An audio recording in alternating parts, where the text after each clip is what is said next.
Advocate Kendrapara जिले में आज जो प्रतिवाद सभा है आज जो कुशपुत्रिका दाहला ये केन्द्रापड़ा सीमित तो नहीं, ये सारा देश में हो विदेश में भी होपण लंडन हो अमेरिका हो।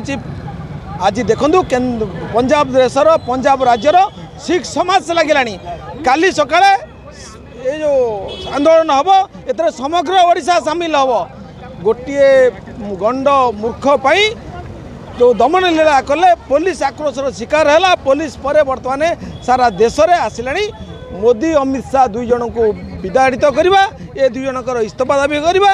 आज सुप्रीमकोर्ट जो सहयोग करता जे से छात्र आंदोलन को समय दे नला आज सुप्रीमकोर्ट वकील संघ निष्पत्ति कर कॉकरोच जो आह्वान देता कॉकरोच शब्द व्यवहार करते से शब्द मध्य फेरे निया सुप्रीमकोर्ट वकील को हाकिम को बर्तमान दाबी पत्र दिगला।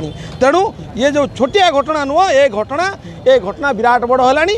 आगामी दिन में ये सरकार बदल ये जो साधारण लोकंर जो टिकस पैसा नहीं करी अयस कर नेता मैंने से माने ये भारत वर्ष विताड़ित हे। आज कार्यक्रम थिला आपणकर केन्द्रापड़ार कांग्रेस दल तरफ अमित शाह नरेंद्र मोदी धर्मेंद्र प्रधान गंडकर कुशपुत्रिका दाह थिला। एथिरे कांग्रेस दलर समस्त नेतृवृंद ए सामिल होते। ये प्रसंगटा केवल कांग्रेस दल भितर नहीं, ये बर्तमान साधारण लोकंर स्वर है।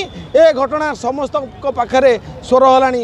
ये घटना को लेकर समस्ते चिंतित समस्त परिवार पिला माने जेहेतु सामिल अच्छा नीट परीक्षा को लेकिन जो गंडगोल है सारा देश जलुची। ये वर्तमान मोदी अमित शाह जो योजना करछंती जे केवल धर्म नाम रे शासन क्षमता को आसबे आउ से समय नहीं। कारण राम जहाँ को लेकिन से राजनीति करुले मंदिर से पैसा चोरी कर निर्वाचन लड़ुंट। तेणु धर्म ना आउ राजनीति करहबनी। वर्तमान मूर्ख तैयारी करने